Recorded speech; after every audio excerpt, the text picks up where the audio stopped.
नमस्कार मंडळी, कसे आहात? तर मी आज तुम्हाला सूरजबद्दल काही गोष्टी सांगणार आहे. तर व्हिडिओ पूर्ण नक्की बघा. लाईक आणि सबस्क्राईब नाही केले तरी चालेल, पण व्हिडिओ शेवटपर्यंत नक्की बघा. तर मित्रांनो, हा व्हिडिओ असणार आहे सूरजच्या एंट्रीपासून आता जो फिनालेपर्यंत पोहोचला आहे त्यापर्यंतचा जर्नी रिकॉप. तर मित्रांनो, व्हिडिओ पूर्ण बघा. मित्रांनो, सूरजची घरातील जर्नी खूपच चढ-उताराची राहिलेली आहे व त्याचे जे बॅकग्राऊंड आहे ते ऐकून तर सर्वांच्या डोळ्यात अक्षरशः अश्रू आलेले आहेत.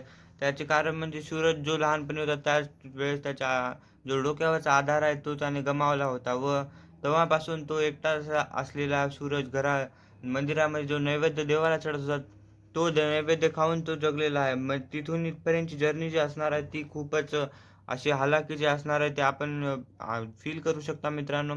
तर आपण ते घरातील जर्नी ही काही त्याची खूप सुंदर अशी होती नव्हती. त्यामध्ये खूपच जास्त चढ-उतार होते. त्याने जीवनात त्याबरोबर घरामध्ये खूपच जास्त स्ट्रगल केलेला आहे. याचा अर्थ सूरजचा 0 पासूनचा बिग बॉसपर्यंतचा प्रवास म्हणजे हे एक मिराकलच असणार आहे. मित्रांनो, त्यामागे खूपच जास्त कष्ट आहेत. मला ती एक प्रेरणादायक कथा बनल्यासारखी झालेली आहे. त्याचे घरात राहणे खूपच अवघड होते. त्याचे कारण म्हणजे सूरज खूपच इनोसंट होता. लहान असताना त्याला लवकर जे संस्कार नाही मिळाल्यामुळे काही गोष्टी तो शिकू शकला नाही.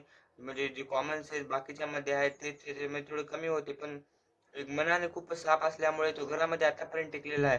पण सुरुवातीला त्याचे जे वागणूक होती त्यामुळे घरातल्यांना त्याचा फायदा घेण्यासाठी खूपच सोपं होतं. पण त्याचे जे सोबती होते प्याडेदादा आणि अंकिता त्यांचे आपण खूपच आभार मानले पाहिजे. त्याचे कारण म्हणजे सुरुवातीपासूनच ते दोघे जे होते सूरजला मदत करत होते. सूरजला समजावून सांगत होते. प्रत्येक गोष्टीला त्याला जी काही गोष्ट बरोबर नाही त्याला अडत होते.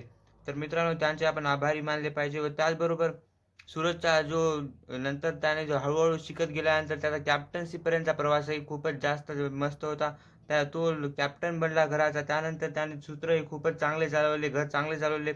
त्याचबरोबर त्या रितेश देशमुखने त्यांची तारीफ केलेली आहे व "झुंड में तो सुअर आते, शेर अकेला आता" असे म्हणून त्यांची खूपच वाह-वाह झालेली आहे. त्याचबरोबर घरामध्ये जे काही सदस्य येत होते, जे काही गेस्ट येत होते, सर्व सूरजची वाह-वाहच करत होते. तर मित्रांनो, त्यांना प्रत्येक घरातल्या प्रत्येक मुलीने राखी बांधलेली आहे हे आपल्याला माहिती आहे.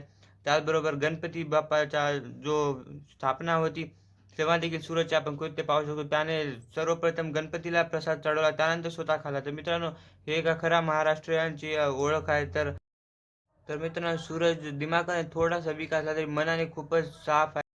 ते आपण पाहिलेच आहे. घरामध्ये कोणाला जाणून-बुजून त्याने कधीही काही दुःख दिलेलं नाही. तर मित्रांनो, आपल्याला ऐकायला सोपे वाटत आहे, पण तसे जगणे खूपच कठीण आहे. तर मित्रांनो, अशा आपल्या भावाला जिंकायला नको का? तर मित्रांनो, आपण फक्त एकच स्टेप दूर आहे त्याच्या विनिंगपासून, त्याचा जो स्वप्न आहे ते पूर्ण करण्यापासून. तर त्याला भरभरून वोट करा. जिओ सिनेमा ॲप डाउनलोड करा व त्यावरून त्याला नक्कीच वोट करा. कारण घरामध्ये त्याने आपल्याला खूपच एंटरटेन केलेलं आहे. तर या सीझनची बिग बॉसची टी-आर-पी त्याच्यामुळेच खूप आहे असे म्हणायला काही हरकत नाही.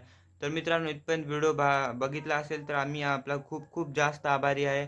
तर धन्यवाद. तर भेटूया लवकरच पुढच्या व्हिडिओमध्ये. तोपर्यंतसाठी काळजी घ्या. आपल्या आई काळजी घ्या. धन्यवाद. लवकरच भेटूया. बाय.